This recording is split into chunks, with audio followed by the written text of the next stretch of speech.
ഇന്നൊരു പുതിയ മണി പ്ലാന്റിനെ ഇന്ന് പരിചയപ്പെടുത്താം. പക്ഷെ മണി പ്ലാന്റ് പുതിയതല്ല, ഇത് മണി പ്ലാന്റും അല്ല. പക്ഷേ ഇത് നമ്മുടെ നിശാഗന്ധിയുടെ ഇലയാണ്. കണ്ട, ഞാൻ ഒരു ഇല എടുത്ത് വെള്ളത്തിലിട്ട് നോക്കി അത് പൊടിക്കുമോ അറിയാൻ വേണ്ടിയിട്ട്. പക്ഷേ ഇതാ നിറയെ വേരുകൾ. ഈ ഒരു ഇലയാണ് ഞാൻ വച്ചത്. അതിൽ നിന്ന് പിന്നെ വന്നതാണ് ഫസ്റ്റ് വന്ന ഇലയാണ് ഇത്. അതിനുശേഷം ഇപ്പോൾ ഒരു ചെറിയ ഇലയും കൂടെ അടുത്തത് വന്നിട്ടുണ്ട്. നമുക്കിങ്ങനെയും വളർത്താം. കണ്ടാ,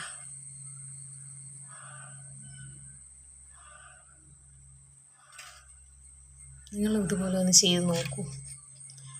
മണ്ണിൽ മാത്രമല്ല, വെള്ളത്തിലും പൊടിക്കും.